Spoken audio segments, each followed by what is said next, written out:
Hey guys, it's Courtney from Clarington Nissan again, and right now I am sitting inside of one of our 2020 Nissan Rogue Special Editions. So, Special Edition is considered our entry-level model for the Rogue lineup. Now, you guys may have seen some of my previous videos where I talk about the Rogue or I showcase a Rogue, and maybe you've watched a video on a Rogue Special Edition specifically. But just in case you haven't, I'm going to touch base really quick on what the Special Edition model gives you that makes it so unique.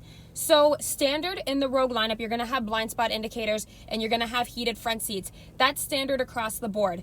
But what the Special Edition gives you that makes it so unique and makes it so special, if you will, is that you're going to get a heated steering wheel. So everybody's going to love that with the Canadian winter on its way.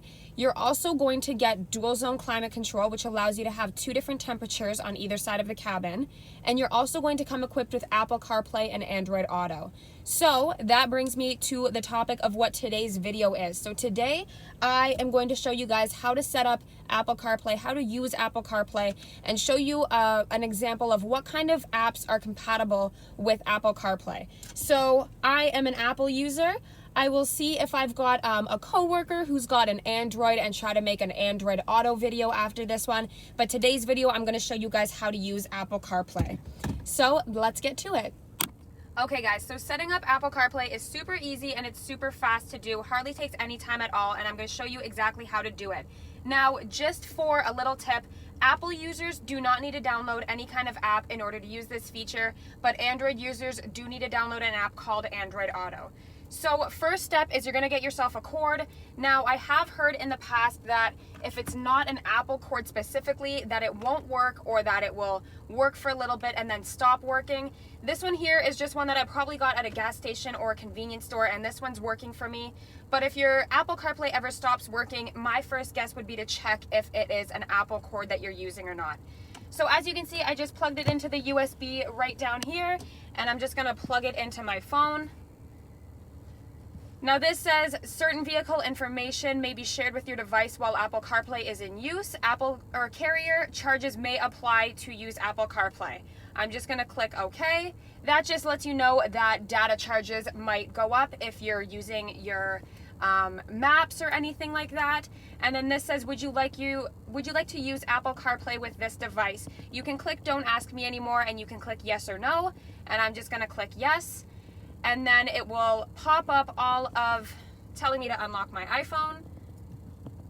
And there we go. Now it's going to pop up all the apps that I have on my phone that are compatible with Apple CarPlay. So you can see your phone, your music, your messages, your calendar.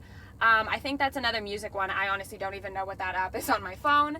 And then you've got Google Maps, Waze, and WhatsApp. Now what I like about this is that this vehicle specifically does not have navigation built right into it, but if you use apps such as Google Maps or Waze, then you can use it and it makes it so that your car almost has navigation built right in, because it takes what's on your phone and puts it right up onto your infotainment center. So I can just click this magnifying glass, I can go to Buffalo Wild Wing, and it'll take me right there. Harmony Road, North Oshawa. Arrival time on this route is similar to Highway 401 West Cordis Road, Clarington. Perfect. So that can take me right there just the same way a Nissan navigation would, or any kind of navigation built into a vehicle. And you can also use voice recognition to send text messages. So I'll open my messages, click on my fiance's name. What do you want to say? Be home soon. Your message to Alex says be home soon. Ready to send it? Yes. Yes. Okay, it's sent. Have to wait till that beep finishes before you say your command, but I also could have clicked send right on the screen there. Now if he messages me back, it'll pop up on the bottom here. It'll allow me to click it and it'll read it out loud to me, and it's just really cool features that Apple CarPlay offers, so that, there it is, so that you don't have to take your eyes off the road. Alex said okay, my love. There. Would you like to reply? No. Okay, no other messages.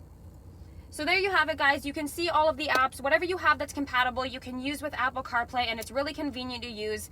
And I hope this helps somebody figure out how to download or how to use Apple CarPlay with their vehicle. Alright guys, so that's it. That was my how-to video on how to use Apple CarPlay. I hope that was helpful. I hope I helped somebody learn something today, and I hope you guys were able to realize exactly how easy and convenient Apple CarPlay is to use. Like I just said a moment ago, I will try to find somebody in the building who has an Android and try to do a similar feature showing you guys how Android Auto works.